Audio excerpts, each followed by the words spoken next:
What are your core values and beliefs? What brings you joy and fulfillment? And lastly, what are your strengths and areas of growth? Hi guys, this is Juliana and you're watching Bloom with Juliana. Recently, I shared a speech on Toastmasters for my level 1 project 3, and it was titled Know Thyself.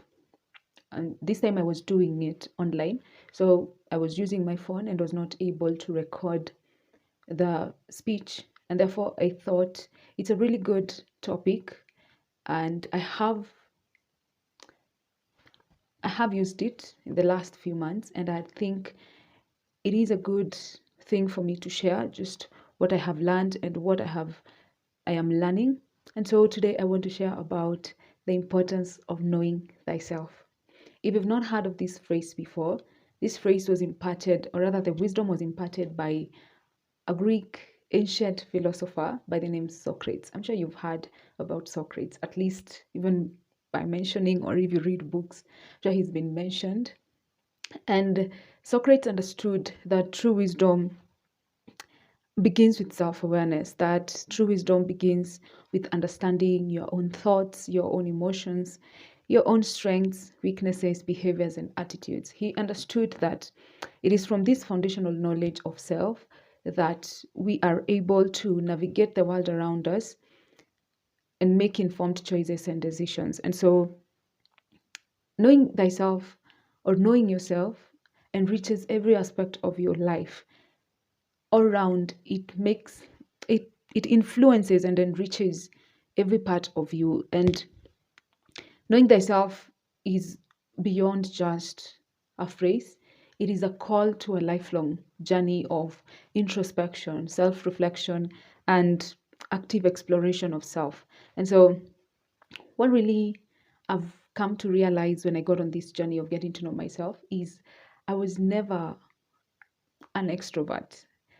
I always thought I was an extrovert, but now looking back, since I was a kid, I always preferred being alone. I would be around people only when the situation called, or when I was chased away from the house, maybe by my sisters or my mom, so that they could do some cleaning. But I would always find myself retract and be alone. And I think I confused myself to being an extrovert because I can be really confident around people. I've always had this mindset and attitude of, I don't care what people say, because something I learned in high school is before you were born, people were talking. When you were born, they talked. As you live, they're still talking. Whatever you do, they'll talk. Even after you're dead, they will talk. Even when you're long forgotten, they still be talking. So, what is the sense of constantly worrying about what people say if they've always been saying something? So, I've always had that kind of attitude and mindset that I don't care what people think. If I'm not hurting anyone, if I'm not hurting myself, then I'll do whatever I want to do. I will laugh at jokes openly. I will play with my friends.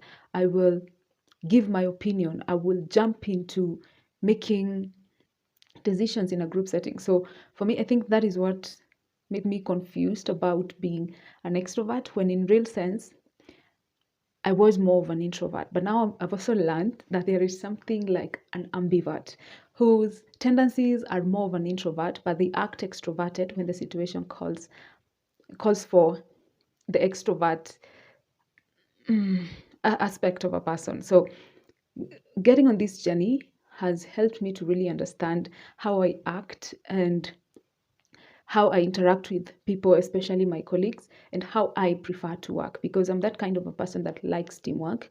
But I also want to be given time to do something on my own and then join in the effort together. I want to have a chance to do something alone because I understand best when I put the effort on my own. If we are in a team, I always struggled with group work. I'd end up having to go back and sit down and redo everything that we did as a group, because for me, learning something new in a group requires me to go back, sit down, and relearn it again alone.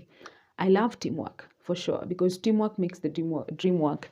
But there is also an aspect of understanding that you could be working as a team, but you're not contributing if you're not able to work as an individual. So I've been able to understand that. And I would say that the journey of getting to know thyself is of profound significance to you, to me, and to everyone. As Socrates suggested, the journey of getting to know thyself, or rather the path of self-discovery, involves understanding and recognizing our passions, our values, our beliefs, and our potential. I'd advise you to get to answer these three main questions on your path to self-discovery and on your journey of getting to know thyself. And these questions are: what are your core values and beliefs? What brings you joy and fulfillment? And lastly, what are your strengths and areas of growth?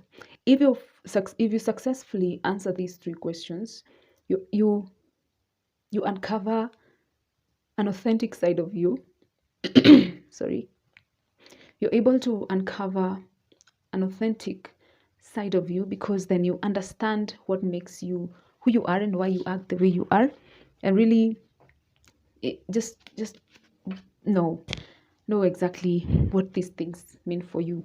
Lao Tzu, a Chinese philosopher, has been quoted to have said that he who knows others is wise, but he who knows himself is enlightened.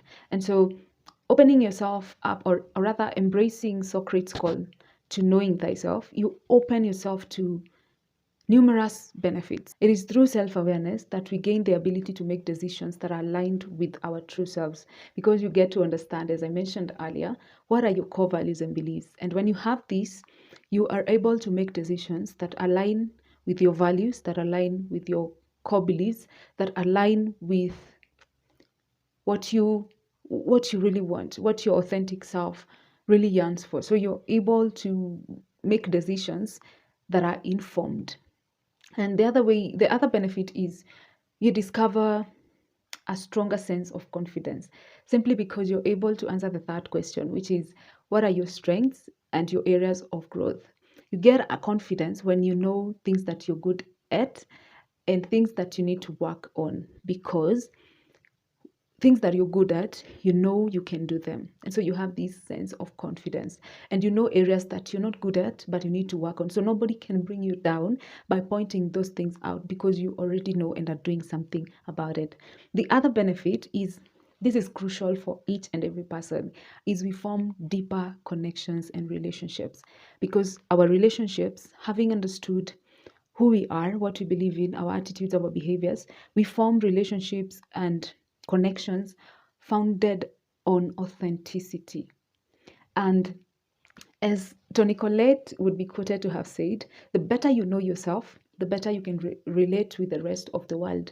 And so when you get to know yourself, really, you know people that you will connect with, how you relate with different people. And so your connections are deeper, they are stronger, because they are founded on authenticity.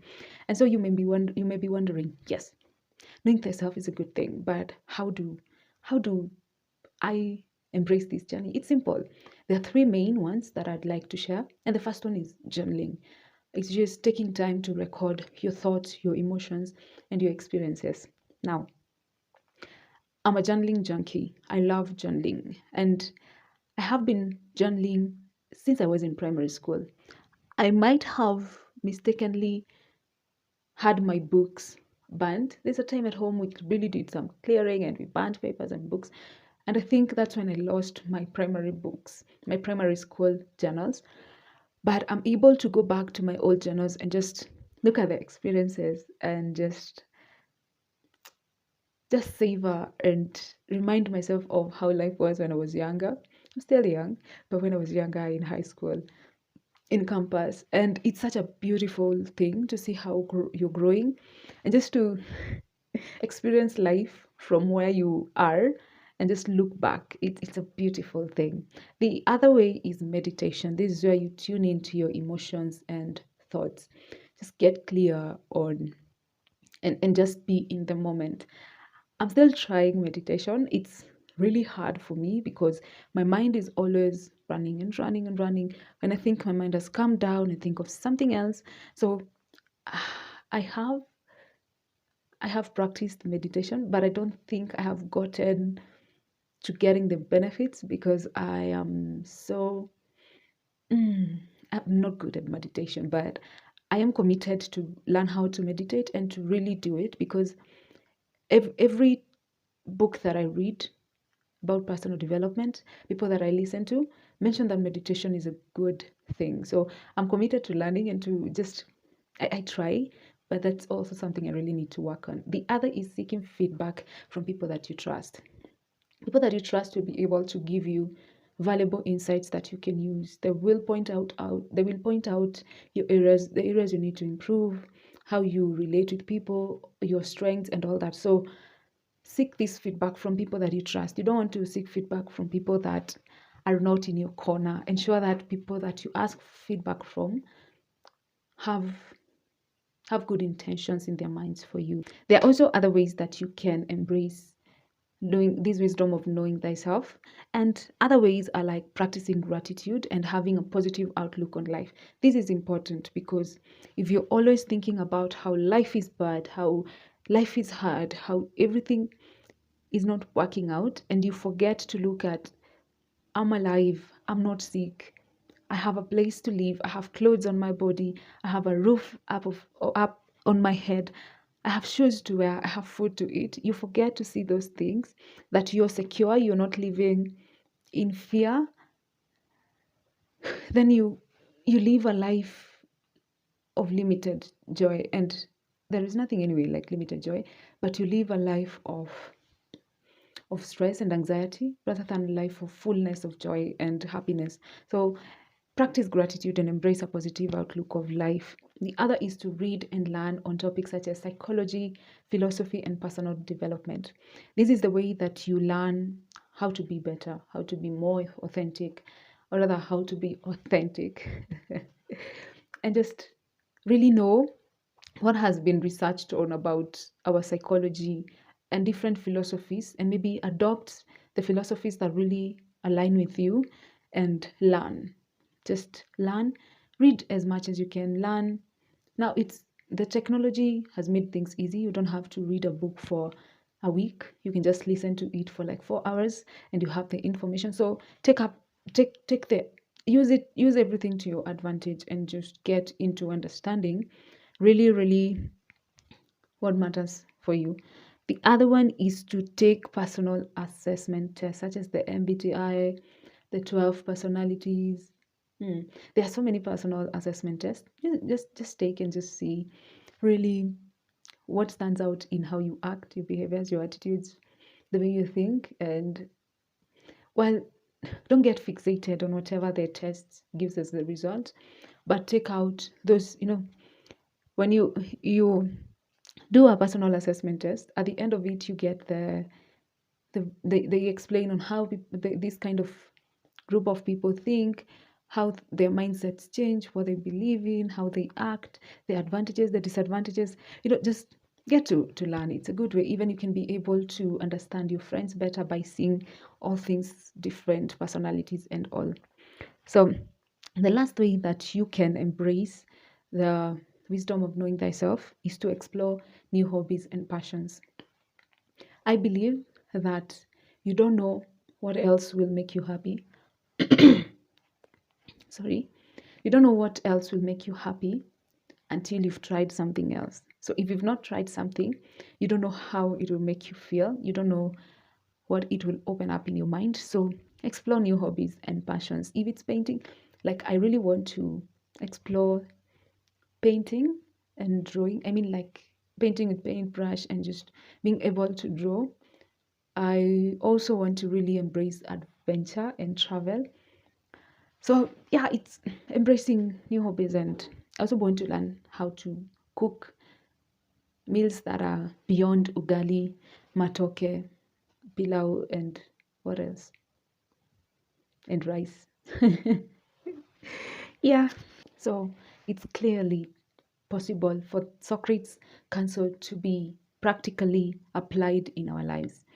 And therefore, I also believe that Socrates' word, know thyself, are more than just a phrase. It is an invitation to a lifelong expedition of self. It is a journey that unveils our true potential, our purpose, and our capacity to make meaningful contributions. So, as we venture forth, let's heed the wisdom of the past and embrace the profound power of knowing ourselves. Welcome to this journey of getting to know thyself. This is the process. This is how you open yourself up to all that you were meant to do.